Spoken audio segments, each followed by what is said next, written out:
आज का ये वीडियो किसी आस्था को बढ़ावा देने या किसी व्यक्ति को महामंडित करने के लिए नहीं है। ये वीडियो इतिहास, साहित्य और सामाजिक संदर्भों के आधार पर भारतीय संत परंपरा को तर्क संगत दृष्टि से समझने का एक प्रयास है। भारतीय संत, खासतौर पर कबीर, दादू और रविदास अपने जीवन के बारे में बहुत कम बताते हैं, इसलिए उनके जीवन से जुड़े कई तथ्य, अनुमान और अंतः साक्ष्य पर आधारित हैं। इस वीडियो में कही गई बातें किसी एक ग्रंथ या कथा पर नहीं हैं, बल्कि संत साहित्य, इतिहासकारों के निष्कर्ष और सामाजिक विश्लेषण पर आधारित हैं। अगर आप आस्था से ज़्यादा तथ्य और विचारों में रुचि रखते हैं तो ये वीडियो अंत तक ज़रूर देखें। भारतीय संत परंपरा को समझना है तो सबसे पहले हमें ये समझना होगा कि यहाँ संतों ने अपने बारे में नहीं बल्कि जीवन और जगत के बारे में बात की है। कबीर हो या तुलसीदास, दादू हो या रविदास, इन संतों ने कभी ये नहीं बताया कि वे कौन थे, कहाँ जन्मे या उनका जीवन कैसा रहा। उन्होंने केवल ये बताया कि मनुष्य को कैसा होना चाहिए।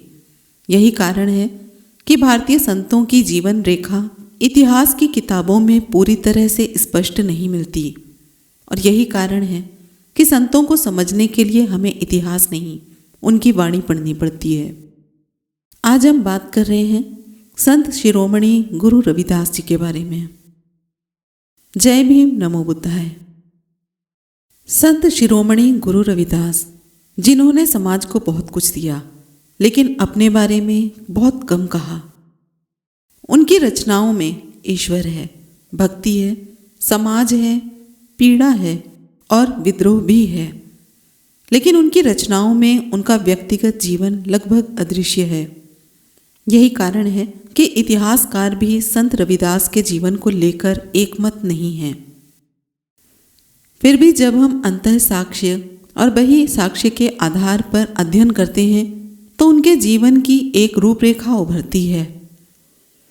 अंतः साक्ष्य यानी कि उनके स्वयं की वाणी, उनके पद, उनके दोहे और उनके भजन, और बही साक्ष्य यानी कि समकालीन संत साहित्य, जनश्रुतियाँ और उस समय की सामाजिक परिस्थितियाँ।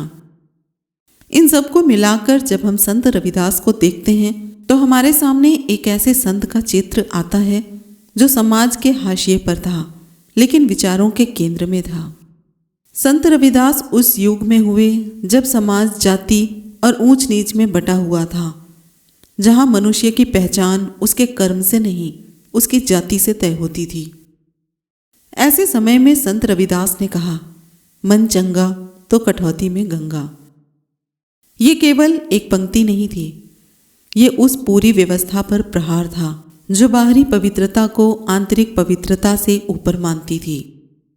रविदास जी ने बताया कि ईश्वर मंदिर में नहीं, पत्थर में नहीं और दिखावे में नहीं, ईश्वर निर्मल मन में है। उन्होंने एक ऐसे समाज की कल्पना की जिसे उन्होंने नाम दिया बेगमपुरा। बेगमपुरा, जहाँ कोई दुखी नहीं, कोई भूखा नहीं, कोई छोटा बड़ा नहीं, कोई अपमानित नहीं। ये केवल एक शहर नहीं था, ये था एक विचार, एक ऐसा समाज जहां मनुष्य को मनुष्य समझा जाए। सोचिए, आज के समय में भी क्या यह विचार प्रासंगिक नहीं है? संत रविदास का जीवन हमें यही सिखाता है कि भक्ति का संबंध जन्म से नहीं बल्कि कर्म और चरित्र से है। उन्होंने साबित किया कि संत वही नहीं होता जो गेरुआ वस्त्र पहन ले, बल्कि संत वो होता है जो समाज को जोड़ने का काम करे। यही कारण है कि भले ही हम संत रविदास की पूरी जीवन रेखा प्रमाणों के साथ रेखांकित न कर पाएं, लेकिन उनकी विचारधारा आज भी जीवित है। संत इतिहास नहीं बनना चाहते थे, वे समाज को बदलना चाहते थे।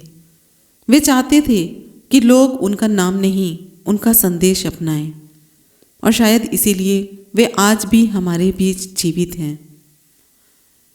आज जब समाज फिर से भेदभाव, घृणा और असमानता की ओर बढ़ रहा है, तब संत रविदास जैसे संत हमें याद दिलाते हैं कि सच्ची भक्ति मानवता से शुरू होती है। क्योंकि संतों की जीवन रेखा कागज पर नहीं समाज की आत्मा में होती है। संत रविदास को समझने के लिए हमें चमत्कारों की नहीं, उनके विचारों की जरूरत है। इतिहास यह स्वीकार करता है कि संतों की जीवन रेखा पूरी तरह प्रमाणित नहीं की जा सकती, लेकिन यह भी उतना ही सत्य है कि उनके विचारों ने समाज को गहराई से प्रभावित किया।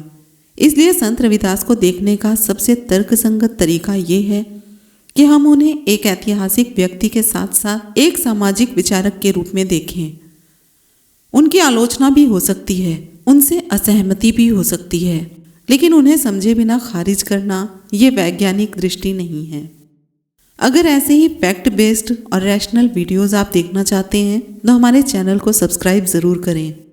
वीडियो पसंद आए तो लाइक करें और अपनी राय कमेंट में ज़रूर लिखें, क्योंकि सवाल पूछना अंधविश्वास नहीं, सोच की शुरुआत है। मिलते हैं अगले वीडियो में एक नई जानकारी के साथ। जय भीम, नमो बुद्धाय, जय संविधान।